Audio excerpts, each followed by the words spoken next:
Beto brings in $6.1 million. Wow. Yes, I used the mugshot first. Now,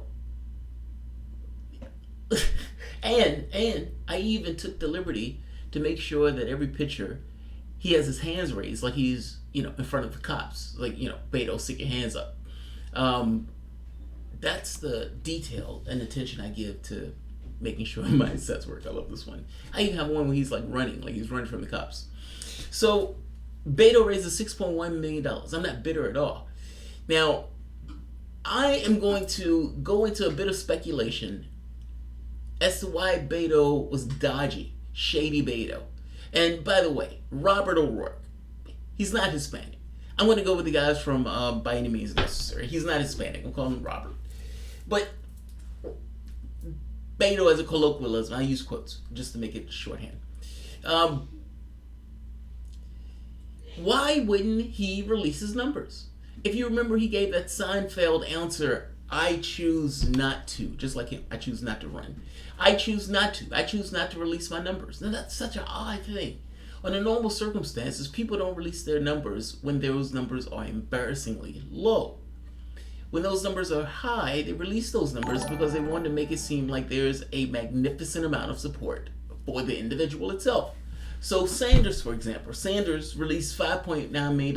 It shatters records. And so everybody for the next 2 weeks is talking about, oh my God, Sanders, did you see Sanders' numbers? Oh my God, Sanders' numbers were so amazing.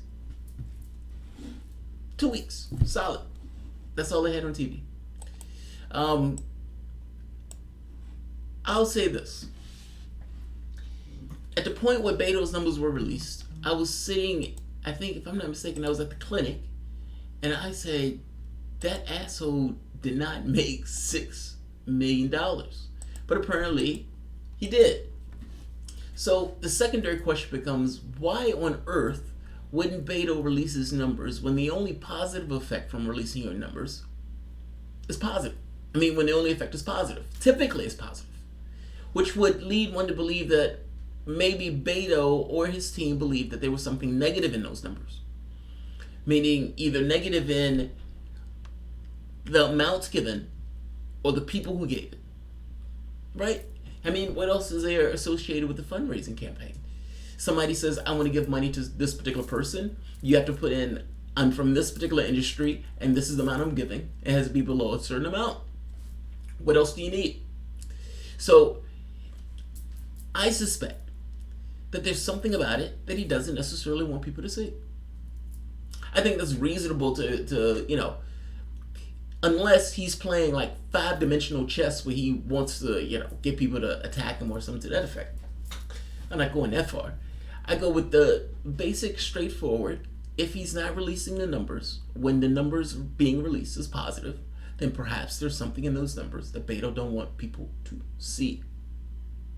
So I want to explore that. I found this article on, right here.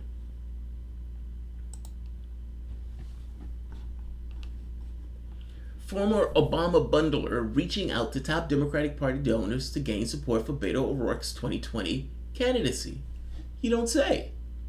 You don't say. Former Obama bundlers. Obama raised $1 billion in that last campaign that he ran in 2008, 2012. So if Obama could raise $1 billion with the people that he was affiliated and associated with, if he's keeping those same connections, say Beto doesn't get $1 billion, say Beto gets a percentage of it, especially in 24 hours, can it hit $6 million? Yeah, I'm pretty sure it can hit $6 million. Now, let's go through this. Obama bundler Louis Sussman is actively working with donor circuit to increase support for Beto O'Rourke's 2020 campaign for president. The former Obama backer has put together a string of senior Democratic Party donors who are willing to contribute to the former congressman's presidential operation. In an interview with CNBC, Sussman said he's been talking with family and friends about backing Beto. Beto is, if I am not mistaken, a billionaire, or at the very least a very, very high up millionaire, or at the very least his wife is. Probably can fund his campaign himself. Sussman is a senior advisor to Perella Weinberg partners in Atlas Merchant Capital. Essentially, he has capital at the end of it. One of the former U.S. Representative Beto O'Rourke supporters from the 2018 campaign has been reaching out to top Democratic donors to see if they will back him for the president. Louis Sussman, former U.S. ambassador to the U.K. and lead bundler for Barack Obama's first presidential campaign, has been speaking with political financiers from across the country, including those in the financial industry, to see if they'll invest in O'Rourke's campaign. I love that. According to the people with direct knowledge of an outreach. I love that. I love that. I love that. Invest. That's exactly what it is. Right? To see if they'll invest. I love that. I love that. Because that's accurate. This is the Financial Times. They're being honest.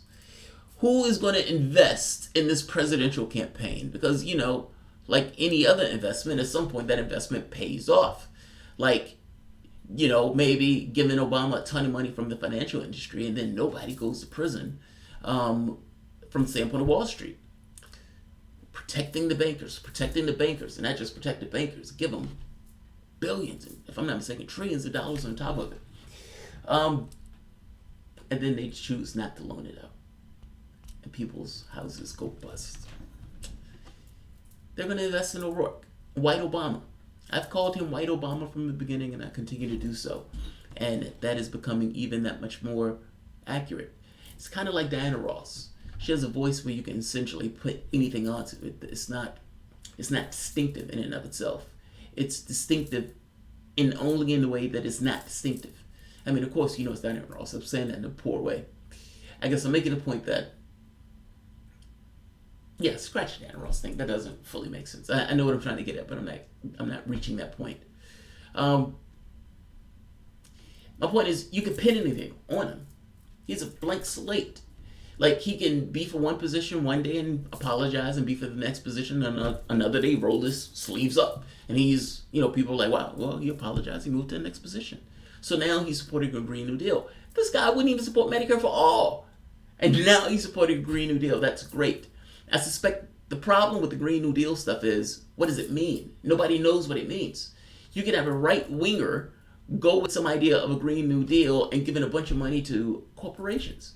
I mean, you could say that in their wording of it, that they're bringing on workers and all this other stuff. I guess my point is, it's not a distinctive document per se. It's more so, these are the things that we're going to try to do, but the how you do those things is absent. So if the how can be filled in by all sorts of types, that's the point I'm trying to get at. So his support for a Green New Deal doesn't mean anything in real terms. He would have to be explicit about what that means. My point is this, and this is the point I want to make. If Beto is working with Obama's backers, is this the thing that Beto didn't want people to know? A, that he didn't want to show his numbers, because even though he hit that 6.1 million, it's not diffuse. It's high money donors. Meaning, if somebody looks at the fundraising numbers, you can say, oh yeah, you hit $6.1 million. But, I mean, Jesus, look at all these people who gave the maximum donation, and look at the industry that all of these people are from, et cetera, et cetera. The numbers start to look a little dodgy at that point. It's the reason why Beto was trying to be shady with this. It's possible that Beto was being shady because he didn't want, people to know he was working with people who were associated with Obama. Obama has a mixed record, particularly going through the primaries. That's going to create a certain stratification in the Democratic electorate. But two, if those numbers come out, and those numbers are big ticket donors, then it just looks like the paper says they're investing in him. And he will pay off for them handsomely, magnificently, when he gets in office. White Obama. White Obama. That's the theory I'm spinning right now. I don't necessarily know if that's flat fact, so you can't take it as that. That's somewhat speculation based on the information that's available. I will say this, though. Whatever the reason, Beto didn't want to release the numbers. You have to ask, why is he being opaque?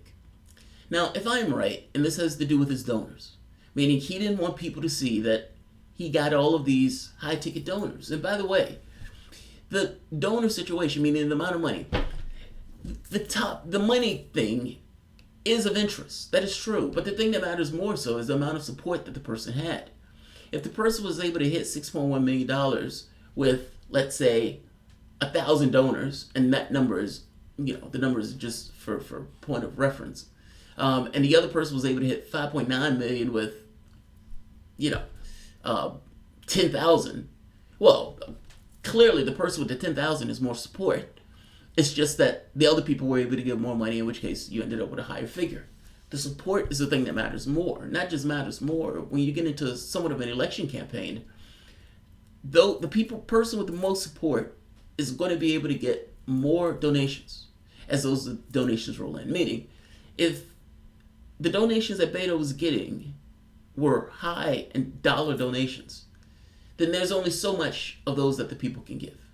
So, it's like the $6.1 million number. You have to see the figures before you can really get into any idea on what that number fully means. I would say this though, whatever the reason Beto is being dodgy with his numbers, shady Beto, whatever the reason he's not giving you the full information, everybody else released their information in their campaigns. Why is Beto hiding his numbers? And not just hiding his numbers. If he's doing that now, meaning if he's being opaque now, what is he going to be like when he's in office? Who's buying Beto? That's the question that needs to be asked. Who is buying Beto? Yes, I'm going to end this here. If you guys enjoy the content, please feel free to share, like, subscribe. You can always support through PayPal or Patreon. Also, we're doing patron appreciation specials on Sunday at 1 p.m. We've been doing them every Sunday at this point. We've had a ball doing them. The people seem to enjoy it. We got to make sure the topic's on point. But everything up to this point has been pretty good. So if you enjoy the content, you can get those episodes. I think those episodes run like 3 hours in some cases. But they're on Patreon. So at the end of the episode, we essentially upload it and we keep it just for our patrons. All right, guys.